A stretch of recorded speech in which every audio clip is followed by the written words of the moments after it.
Hey everyone, welcome back to part two of me critiquing episode 1415 of Part of the Problem. It's Dave Smith talking about economics, essentially. It's called You're All a Bunch of Socialists. And just to be clear, there's a lot of stuff that I like about Dave Smith. I like his takes on a lot of things and his rise to prominence. I've been waiting to hear what he says about economics, and he finally is, and I'm not impressed. And it's not a dig at Dave Smith. It's just, it is steeped deeply in one camp of economics, like one school of thought. And it is very unwavering in the idea of everyone else is wrong and this is correct. And that's just not how economics works. To be fair, Austrian economics is like this, right? There's a big field of view. And what Dave Smith is talking about is like this much of it, okay?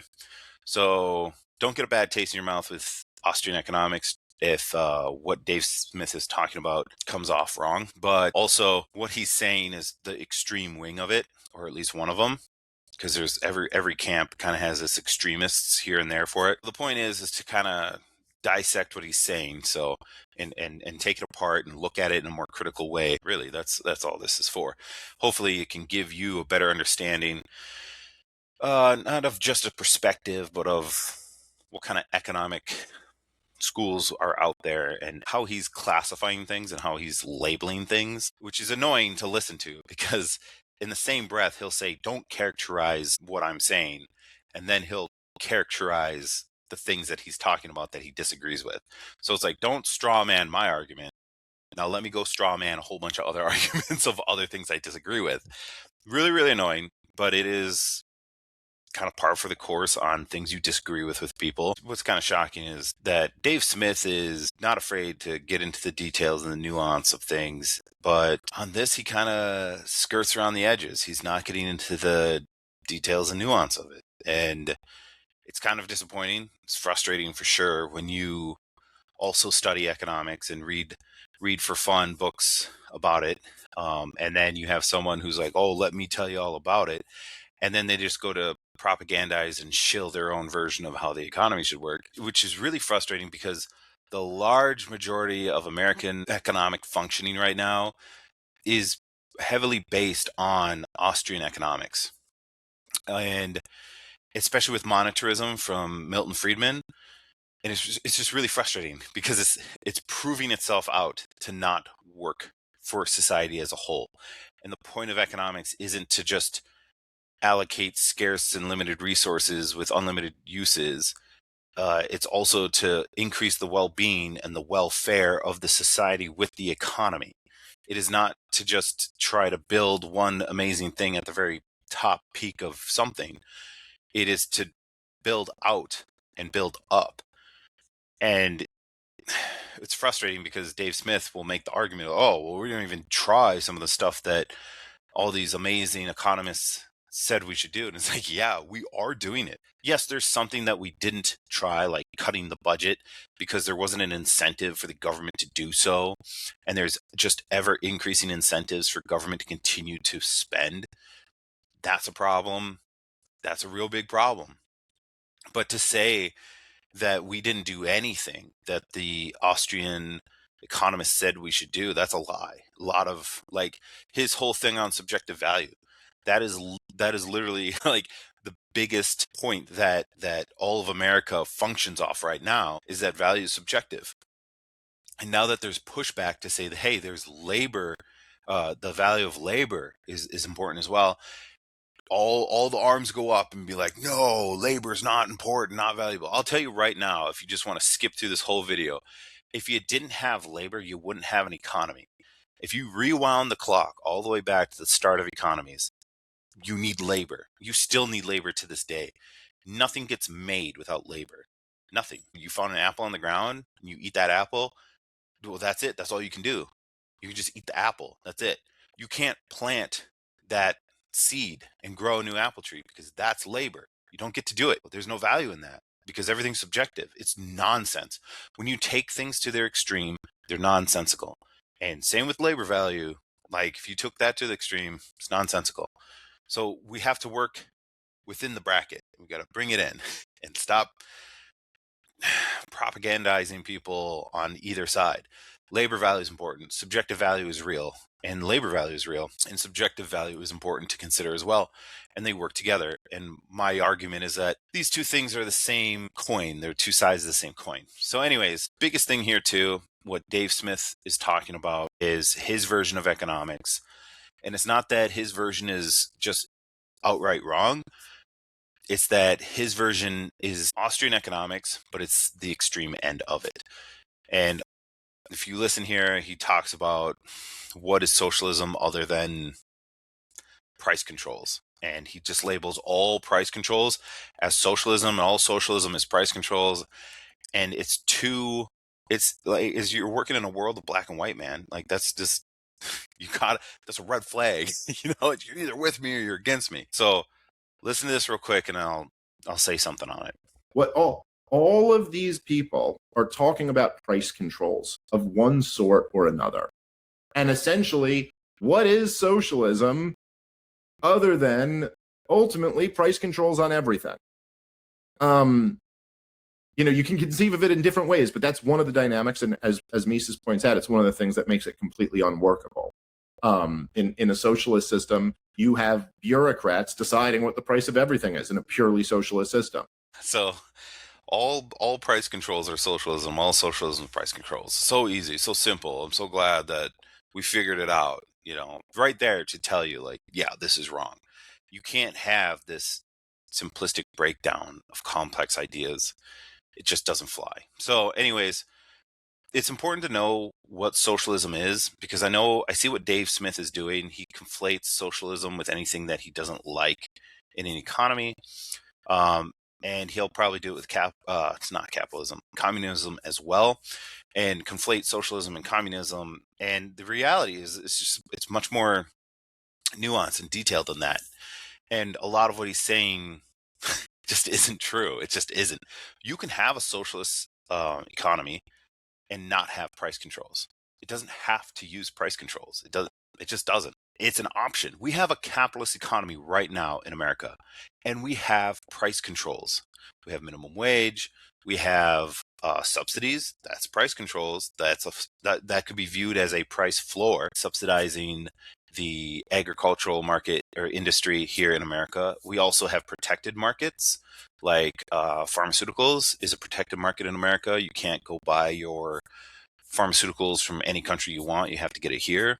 There's lots of other versions and forms of price controls other than just rent control or whatever. And rent control is a type of price control. And that would be seen as a price cap. And then, it kind of breaks down in two forms, broadly speaking, is price caps and price floors, or some people call them price ceilings, I guess. Yeah. Price ceilings and price floors. I always say caps, but you have these different versions of price controls. And a capitalist economy can use price controls, a socialist economy can use them, or neither. It's not like, hey, we're a socialist, so we have to. And the example he uses is the old Soviet Union, where they would try to set prices for everything. That is a centralized socialist, communist market and political system. It is very unique. There are others like it that... No, there's not even others like it. Like I'm trying to say, like China. China is clearly communist, but they are not. They don't set prices. So China is also socialist as well. It's a communist socialist state. It's not setting its own prices.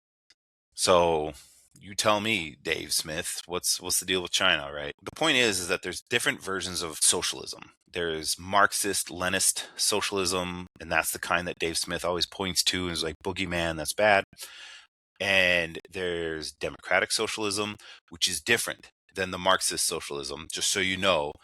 Just like there's different versions of capitalism, right? So you have American style capitalism. You have neoclassical kind of capitalist mentalities and thoughts behind that. You have neoliberal capitalism, where free trade, open trade everywhere, all of the economy and the global economy is intermingled and connected. That's like neoliberal capitalist ideology. There's different types of everything, different types of capitalism, different types of socialism, different types of communism. And There's even market socialism where you would have like co-ops working together to like set market prices. And really, socialism is about who controls the means of production. Is it private interests? Is it public interests? And that's the big game there is, and I mean, there's good and bad in both, honestly. There really is. There's good things about capitalism. There's bad things about capitalism. There's good things about socialism. There's bad things about socialism. You know, that's, you can't just paint it all as one. It's not genuine, or you're not being sincere or genuine about it, or maybe you believe your own lies. I don't know. However, I think a lot of this just comes from misunderstanding of what socialism is, what capitalism is. Like right now we have minimum wage laws in America. That's a socialist policy. So you can have a capitalist economy and capitalist policies to support it, and you can also have socialist policies to support it. Like, this is the thing about economics. It is very squishy and it's very complex. There's lots of different inputs and outputs coming and going, lots of ways to see the same thing, to look at the same data point in different ways, so that it makes it kind of difficult to come down to a specific spot where it's like, this is true 90% of the time in economics, right?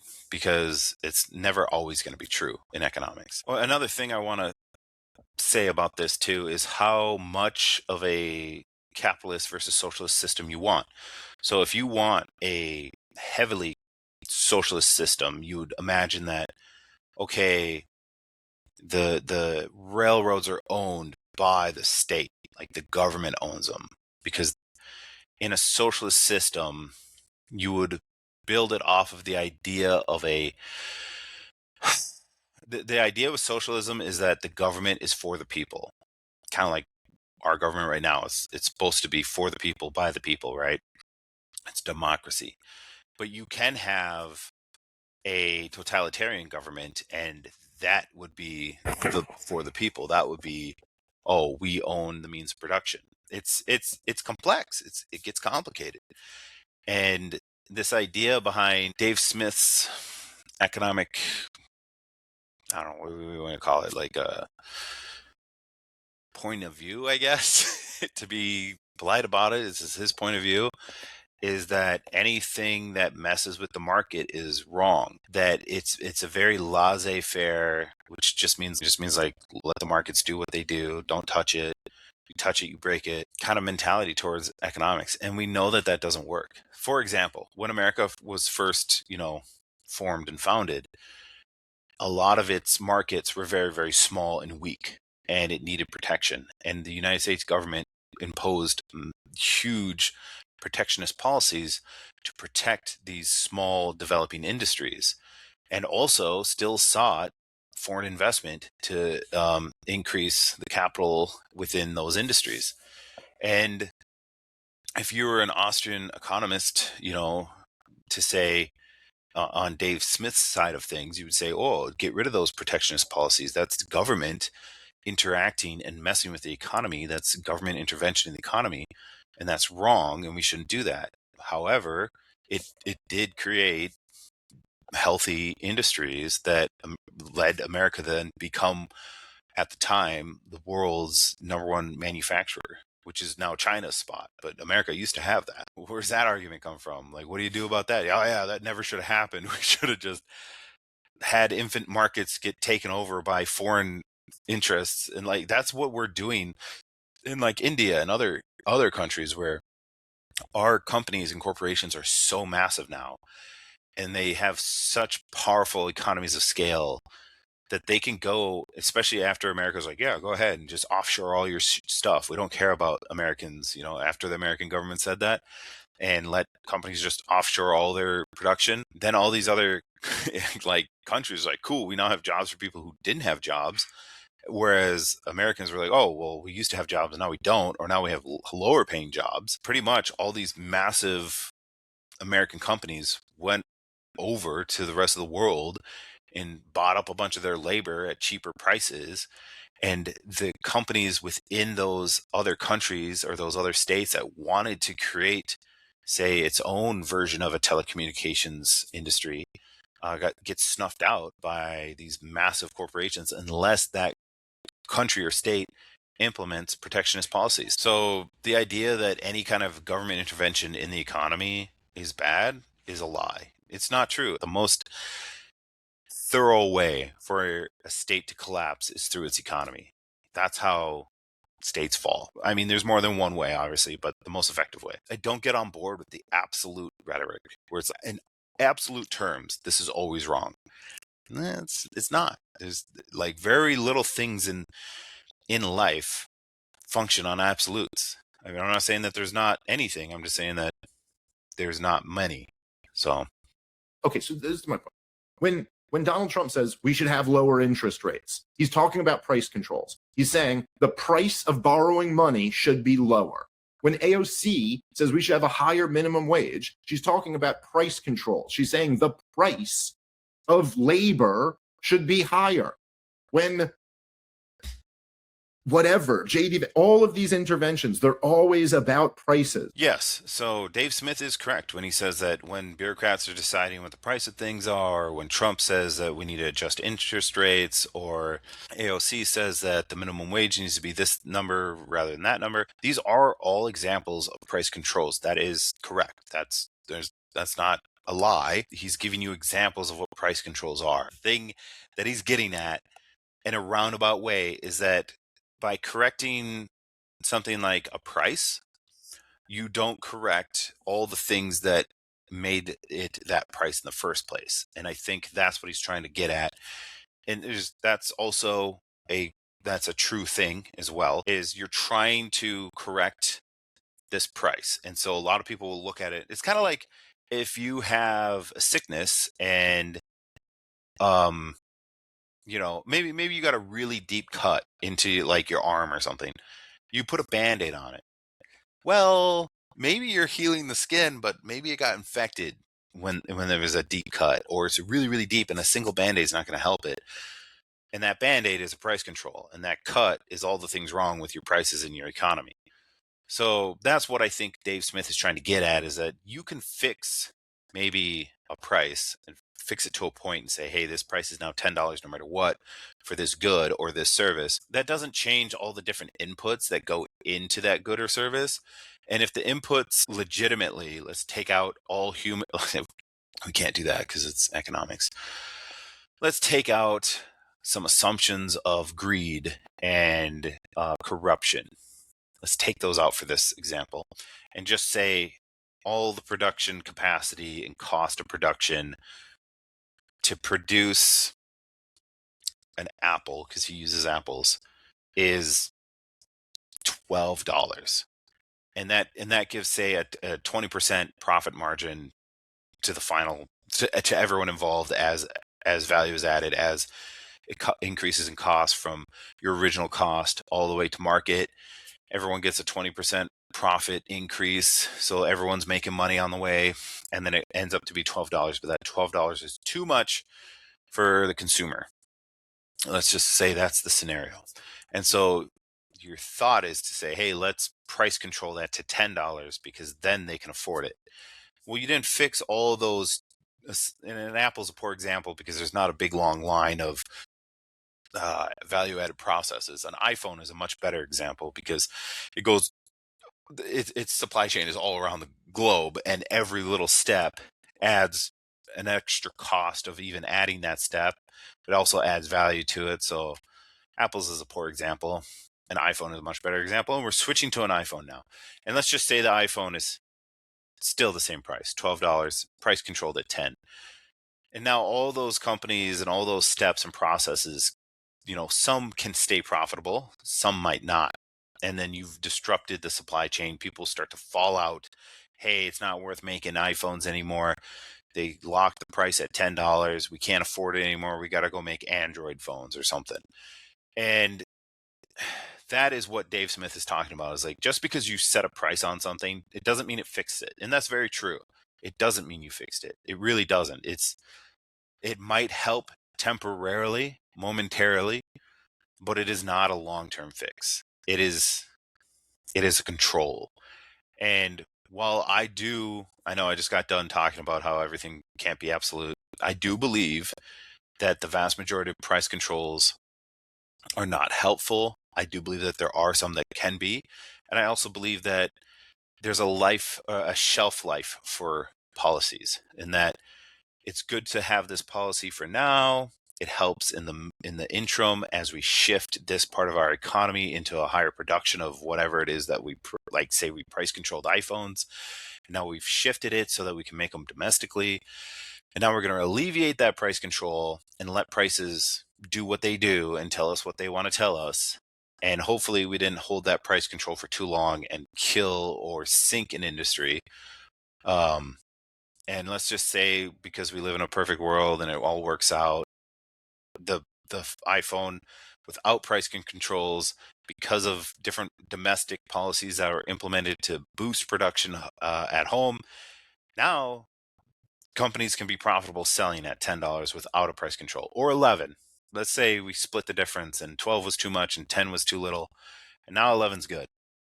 And the reason I said to take out greed and to take out corruption is because that's real. That's real. I see greed as the private sector's form of waste, and I see corruption as the public sector's form of waste. And public being like government, and private being like individuals and corporations. So the idea that a lot of Austrian economics like flat out ignores is that corporations cannot be corrupt or greedy, and that governments are always corrupt or greedy. I don't believe that. I believe that corporations can totally be greedy. We got a lot of examples of it. And I mean, look at COVID. When the vaccine was produced and Pfizer pushed it out, when other countries were trying to buy the vaccine, the price went way up because they were the only ones that had it, like them and Moderna. And I don't know what the little um, agreements between the two were, because I can't remember if just Pfizer was part of Warp Speed or if Moderna was in there too. But anyways, they jacked the price up. They're like, "Oh, it's a global pandemic. We all got it. We're all in this together." And then big corporate pharmaceuticals come by and like, "Nah, like we're not in this together. This is mine, and you will pay for it." Not Americans. That's our gift from them, is that we got free vaccines. I much rather would have preferred a royalty where every American in America gets a percentage of the profits from that tax funded vaccine, after everyone also, we can have more than one thing, we can have more than just getting the vaccine for free. Or at least it should be completely free, as far as I know. It's supposed to be free, and all the boosters that keep it going are also, I would imagine those should be free to Americans as well, because they're the ones that funded the production of it. So anyways, what he's saying isn't wrong. It's not a lie. He's just trying to show you examples of what price controls are, when sometimes it might not be obvious that those are examples of price controls. I'm a politician now. I say, I'm the senator here. And I were to come along and I were to say, we have a real problem here, that the price of an apple is extremely high. And, I'd go, the problem is the price of an apple is extremely high. People like apples. They want their apples. And so what I'm going to do is I'm going to legislate that the price has to be much lower. The price of this apple has to be much lower. I'm going to make it illegal to charge $10 million, which is what the guy was charging to go risk his life to get you an apple.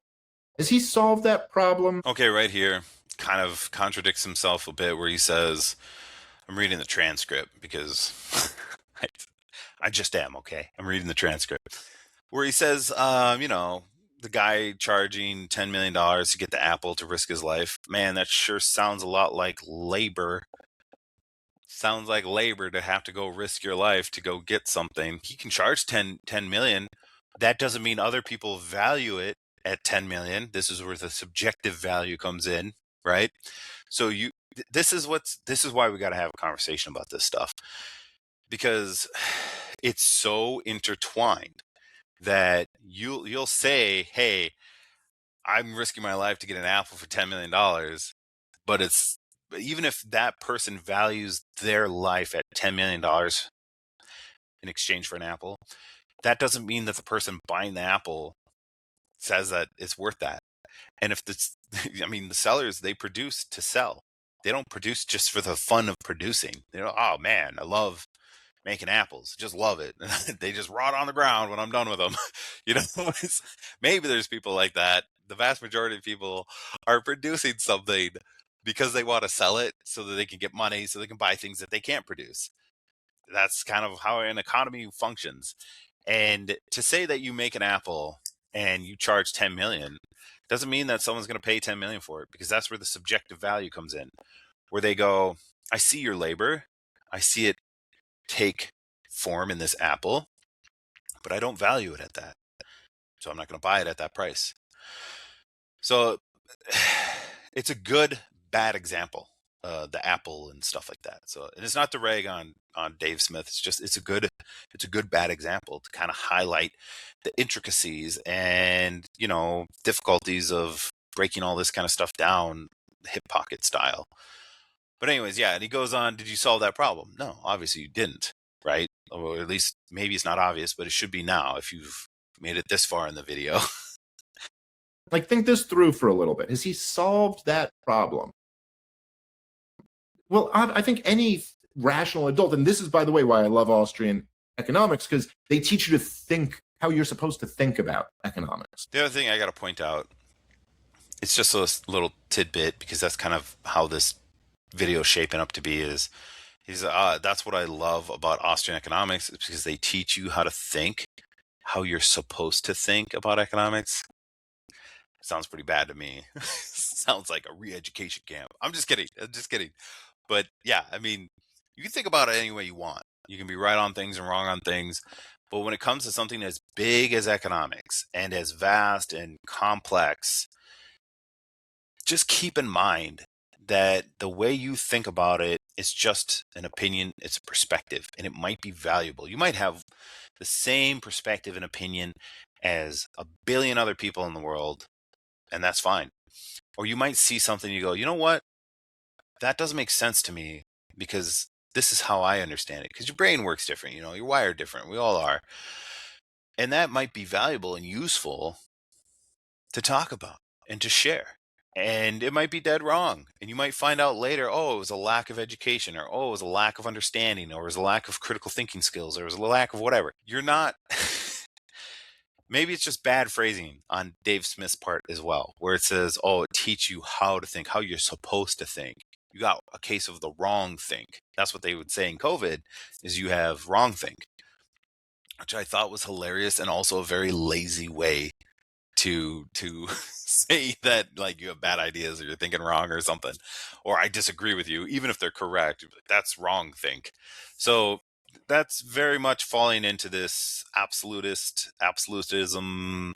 There's one way to think about things, and like, this is a common argument is, well, in other things you can think other ways, that's totally fine, but in this, there's only one way to think.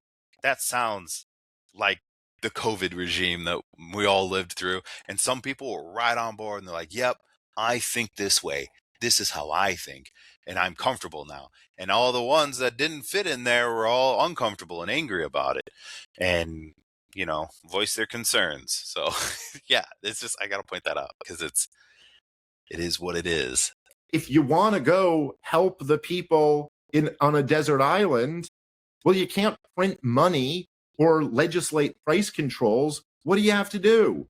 Roll up your sleeves and work. Production. That's what. Now, if I could go into an economy and double their production, does that help the people? Yes, there's twice as much stuff now. That's what it's about, producing the stuff that improves people's lives. Okay, so he's talking about you can't print money or legislate price controls. What you have to do is roll up your sleeves and work. Production. Yes, I agree. Production is important. I disagree. You can print money. They do it. It's not printing money by itself is not good or bad. It's how much you do it, how frequently you do it. Okay. We use money as a medium of exchange. There's something called like money velocity, and you have to kind of try to figure out your monetary base and how much your money is circulating. And it's a whole thing. There's a lot of math behind it to try to target a certain point that might work. And that's the thing about economics, is it's pretty squishy, you know. It's not always guaranteed that, like, oh, we did the calculations, this is the perfect amount of money. Well, yeah, it could be too little. and now you have an episode of deflation happening, and it's not so good, you know. Or you have too much of the opposite. Maybe a big thing of inflation is happening because you printed way too much, and we saw that in COVID, right? Like during the COVID thing, I was just starting to read more about economics and the whole printing thing, and I was like, I didn't even know there were schools of economics at the time, like Austrian economics or Marxist style economics or classical or neoclassical. I didn't know about all the different camps of economics, and they were printing, and I was like, that seems bad, because if that's what we use for money, and then I just have more of it, but I didn't. There's just like, it's just given to me because that's what it was. They just send out checks and give it to you. Man, it makes me think that that might have repercussions. Like the value of my dollars given to me isn't as valuable as the ones that I had, but because they're the same, it now decreases the value of the dollars that I had. I'm describing inflation, by the way, but I didn't know that at the time. I was very uneducated in economics. I'm still pretty uneducated, right? Don't take my word for it. Go look it up yourself. Go read a bunch of books. They're good. They're fun to read. I don't know why people like, you want a fun one to read, well, okay, you could read something by Thomas Sowell. He's good. He's got a good read. Everyone's got their own biases, okay? And it's knowing what those biases are. So you can read Thomas Sowell. Um, Giannis Varoufakis is a good one too. He's a great economist in my opinion. Some people hate him. Some people think he's the worst, but I think he's great. Um, Amos Saifuddin, he's got good stuff. Dave Smith actually had him on. He's got good stuff. He's very Austrian economics in the same camp as Dave. So take it with a grain of salt, okay? He's the same thing that Dave is doing here. Confessions of an Economic Hitman, that's a good one. It's more of a storytelling one. To balance your diet of economics, read Wolves of K Street, not Wolves of Wall Street. I don't know what that is. Wolves of K Street, like the letter K. That's a good one. It's about lobbyists and their influence. It's about influence peddling and how it's been managed and mismanaged and how it's affected our politics and our economics. Um, oh, what's another good one? I mean, honestly, just pick up a money and banking book, like any edition. I mean, I have a couple. They're in my car right now. I gotta go get them. But just pick up a money and banking book. Those are good. A micro and a macro principles economics is good. And these are going to be textbooks. These ones that I just suggested, these are more like, I don't know how you would describe it, but they're not textbooks. They're like literature. They're you read the words. There's no graphs, or if there are, they're just really just for that book. Whereas these textbooks, the economic textbooks, you can get them for cheap at eBay. Um, they'll break it down. They're like, this is our school of thought. This is how we do our math, and this is how it shows up in models. There you go.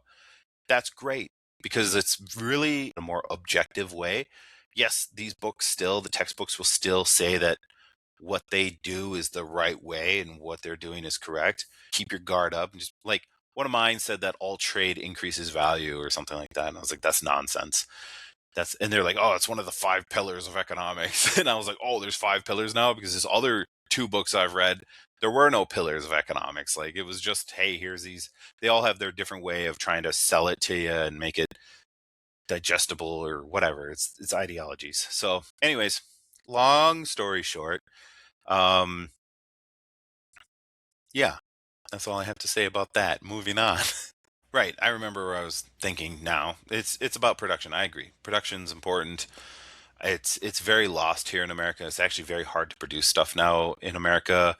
If you want to mass produce things, a lot of corporations have lobbied and rent seeked from the government to create these barriers of entry, kind of make them kind of invisible almost, so that it's just really difficult to accomplish much of anything unless you just have gobs of cash, gobs of capital, right? And capital is more than just cash, but whatever.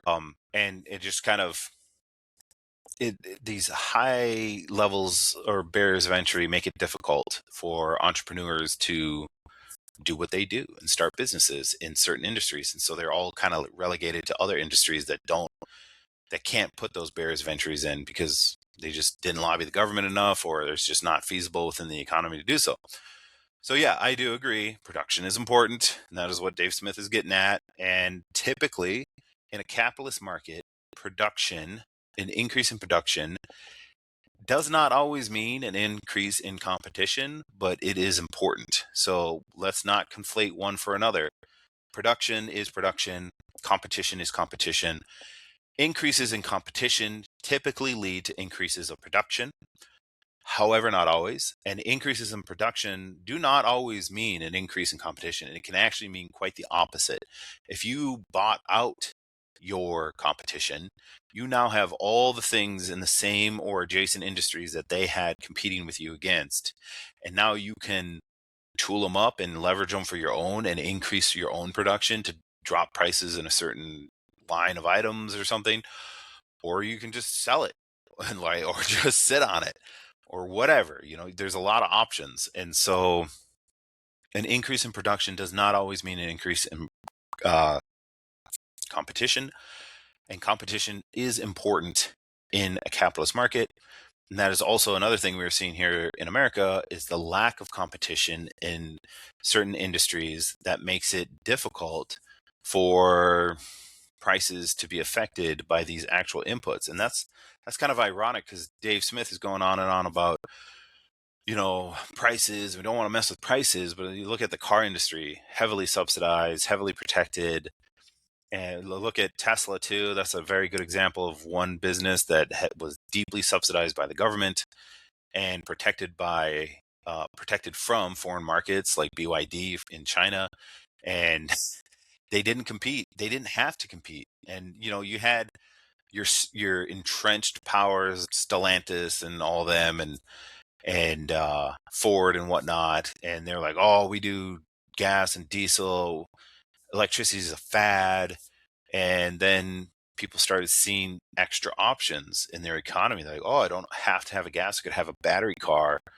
Cool. Like I prefer that. Just, preferences, right? And that's something that economics gets into as well, is individual preferences. Austrian economics especially talks about that, and indifference curves about how much you'd like one thing versus another. 3 slices of pizza, 2 drinks of like two cans of pop, 2 slices of pizza, 3 cans of pop. Your indifference curve will change and shift. So point being is that competition brings out selection and product selection within. So you don't just have, hey, everyone has the same toothbrush. It's just the toothbrush everyone has. There's only one toothbrush manufacturer. Or what we see here in America is everyone has the same brand of toothbrush. There's 50 types, but they're all made by one company or two companies, right?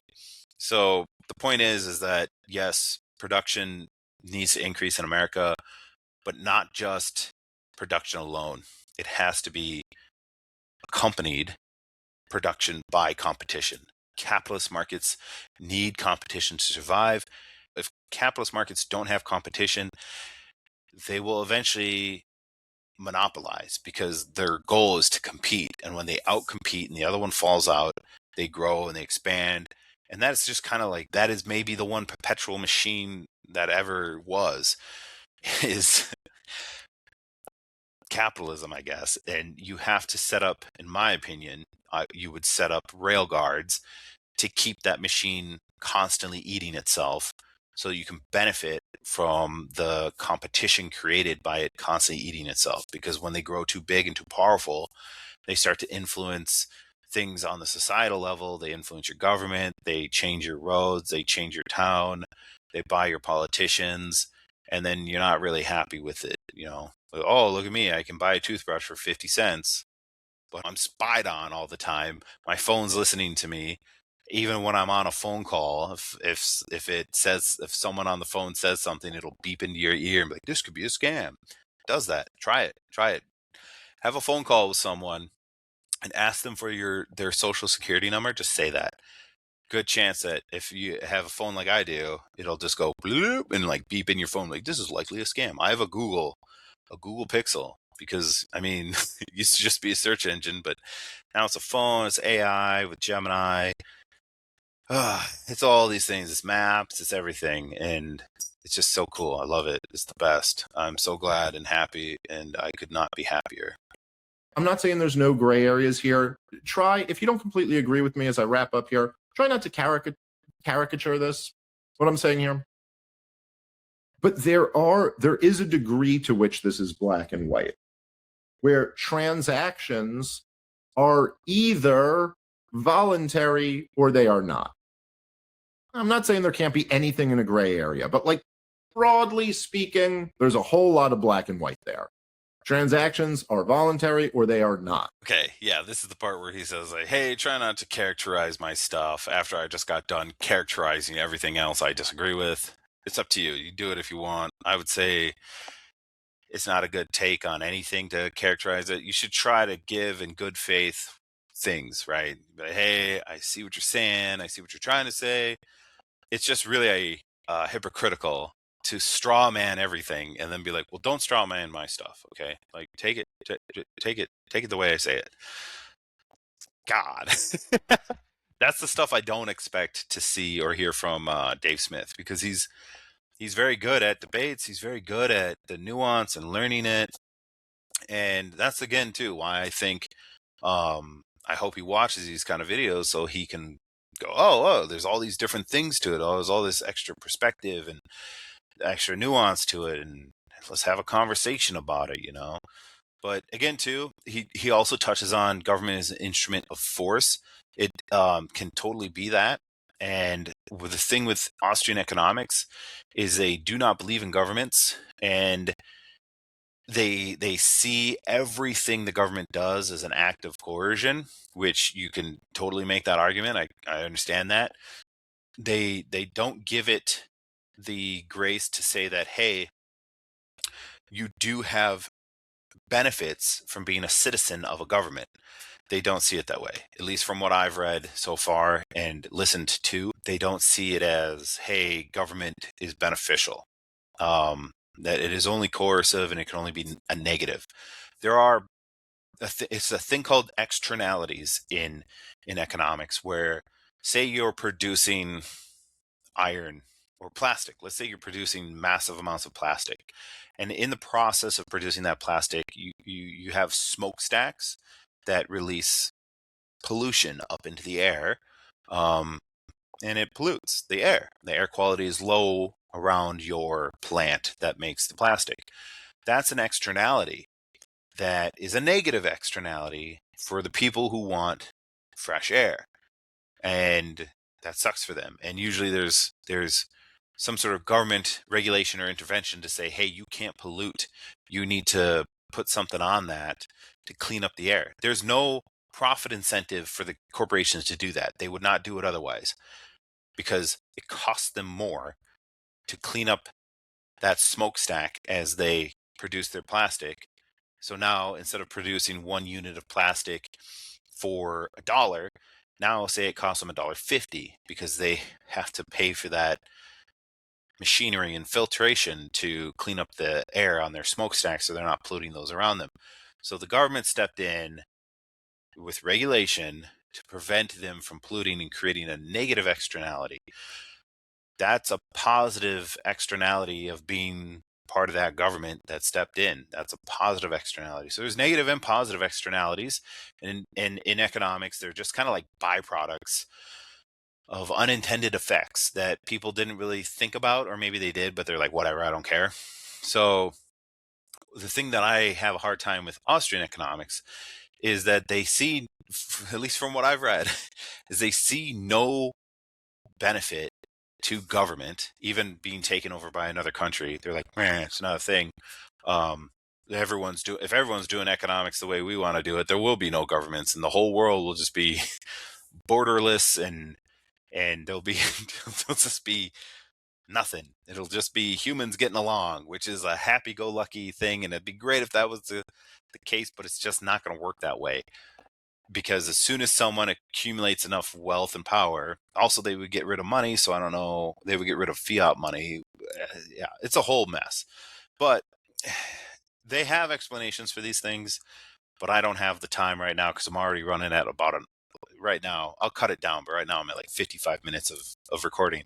So Anyways, there's a lot of things left out of the conversation when it comes to government with Austrian economics. That corporations can turn into governments.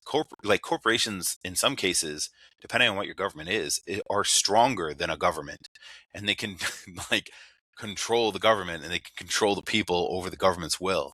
That's not the case completely yet in America. But if you don't have something it's all about power. So study political science because that's the study of power and where it resides and how it's accumulated and how it's projected. But if you don't have a government to check the power of a corporation, what's to stop the corporation from doing what it wants? Just because there's a voluntary system doesn't mean you partake in it just because there's no government voluntarily. You could say, hey, I'm a corporation. I make all the freaking steel bars in this country. Well, there wouldn't even be a country because there's no government. Whatever. I make all the steel bars in the world, and I employ 10 million people. Well, guess what? I'm going to pay them more somehow or give them more food or whatever your system is now with an Austrian styled economic system. Like if you took it to the extreme, I know off to the side, I'll finish this. You could just wield power over everyone else that is not part of your corporation because you have 10 million workers / people willing to do what you want them to do to some extent, and you can impose your will on them, which would be the same thing that a government does. So boom, right there. Moving on, let's say this. If we took Austrian economics all the way to completion, let's say there are no governments because governments are coercive. And there's not just no government in America, there's no government in the world. Because if there was no government in America, but everyone else still had a government, they would just take us over. So that's the only way that works is if there's no government in the world. So there's no governments. Everyone's just a free citizen. Well, you're not a citizen of something. So everyone's just a human. You're all just people. Everyone's just producing voluntarily. What are you paid with? Well, no one prints money because central banking is bad, but they like a gold-backed currency. Maybe they just want to use gold. There's not nearly enough gold in the world for everyone to use gold, physical gold. Even if you threw silver in there, there's not enough. You would have massive. You would have like a sliver of whatever that currency is, and it would be worth so much because there's not enough of it. It'd be a broken system. You would have to have a currency that could be backed by that, possibly, but to be backed by that means that you can exchange it for it, from my understanding. So let's just say there's a world currency that is just one currency backed by gold. To be backed by gold would be a little ridiculous because that means, at least historically, that you could change that world currency in for gold and say, hey, here's my one world currency unit. Now give me my gold. And they'd be like, okay, that's 0.00001 gram of gold. Here you go. It's like, well, what's the inflation on that? You'd have to have tons and tons of world currency. And everyone would have to agree on the world currency across the whole world. And yeah, I mean, there's a lot of problems with this. It doesn't work. But and let's reel it back a little bit. Let's say that just the United States did this. There is no U.S. government anymore because we abolished it because we're wiser and smarter now, and we got rid of that shackle of a chain, ball and chain, and now it's just the U.S.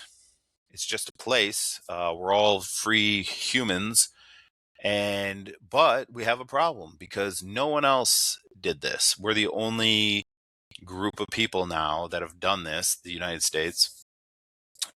And maybe Spain is looking at our land and like, it'd be pretty nice to have that land for myself and my country and my people and the amount of money and production and resources we could get out of that.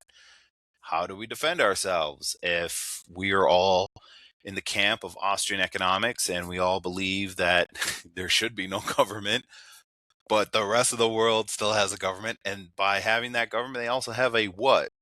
A standing army that can invade and just take it. What are we doing? Well, oh, okay. Well, let's all pay for a group defense. Well, how do we pay for that? Because taxation is theft, right? That's what Austrian, all taxation is theft. So we shouldn't have that. Can't be taxed to have that positive externality of a standing military to protect your interests as a citizen, because you're not a citizen. So we don't have a military either. Well, I guess we could all fight, but how much of people are going to fight versus watch others fight and freeload off of them fighting a fight that you don't have to? And hopefully they can keep fighting and winning, because every fight that they win, you benefit from by not having to be a part of that fight. And then, let's say that,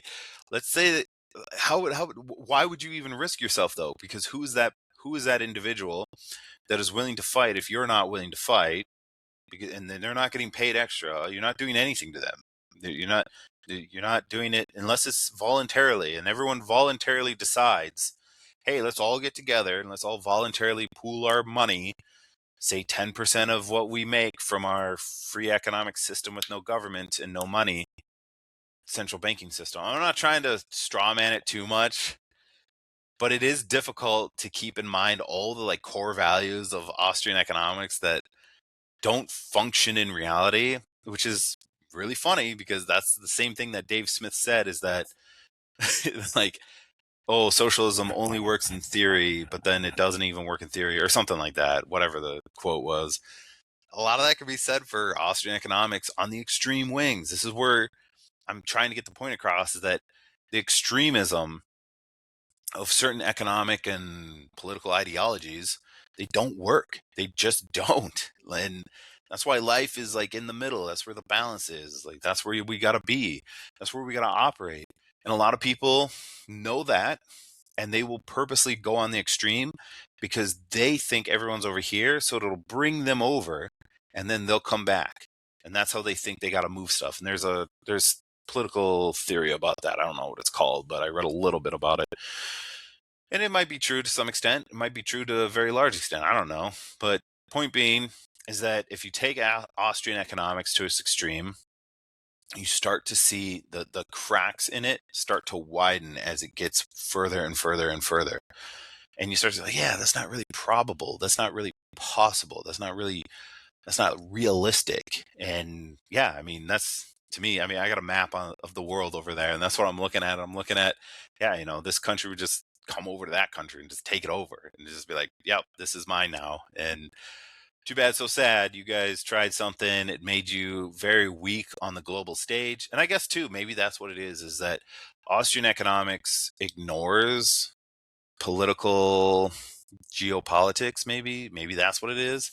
It's a theory solely based on an extreme purist mindset of economics that only works if you ignore reality. But then if that's the only way that something works, I would have to say that it doesn't work. Like, yeah, this car flies if you just don't have gravity. And so it's perfect in every way, shape, and form. We just got that pesky gravity. But otherwise, it's a perfect flying car. It's like, well, that's great. I'm glad you designed that, but it's still not going to work because we're probably always going to have gravity, at least in the world or reality that I live in. So yeah, I mean, again, I'll wrap it up with saying this, is that Austrian economics isn't all bad. It's not this boogeyman of an economic theory. Socialism isn't all bad. It's not this boogeyman of an economic and political theory. It's the extremes of it, and it's the versions and how you choose it. Like I said, there's the Marxist style of socialism. There's the social democratic socialist thing. There's the market socialism.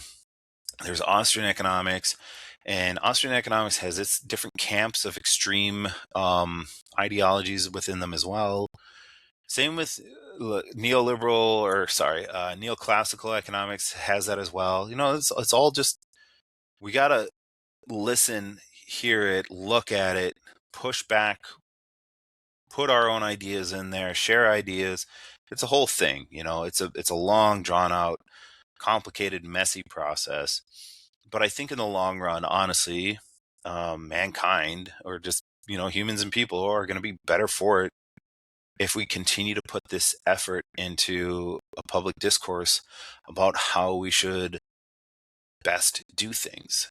And there will be bad ideas, there'll be good ideas, there'll be a mix of ideas. And the goal, in my opinion, is to come out better than we went in and just perpetually do that forever until I guess I don't know when. I, I don't care to know when. It's just keep doing that. Just keep trying to make things better than they were yesterday. And not just for yourself, for everyone, because we're in this world together. We're not just, oh, this is just my world. This is, I own the earth, like you have to participate and live with other people and, coexist. And it's not a bad thing. That's a good thing. A lot of cool people in the world. There's a lot of bad people in the world. That's true too. Okay. But there are good people in the world. And I find it that most good people in the world are much quieter, and they're not in the seats of power. They're not pulling levers and manipulating things. They're just good people trying to live a life, trying to be happy. They enjoy doing what they enjoy doing. They want to have a shop to sell flowers, or they want to not have a shop and just work at a flower shop, or they don't want to do either of that. Everyone's different. I don't know. I don't know where I'm going with this, but that's the end of the video. If you like it, hit the like button, subscribe for more content like this, and share it with someone that you think might enjoy this kind of content. And again, I'm not trying to rag on Dave Smith. I like that he's talking about economics finally, and I hope he continues to. And I also do hope that he watches this kind of stuff and he can get a deeper appreciation and a broader perspective of what economics is. And it's not just Austrian economics. It's great. You have one you like, great. Now take what you like and grow and build on it. And don't just go like, oh, this is the only thing I like. It's just over here and this is all I have. No, it doesn't work that way. It doesn't work well that way. Let's keep expanding and learning. So anyways, all right, goodbye.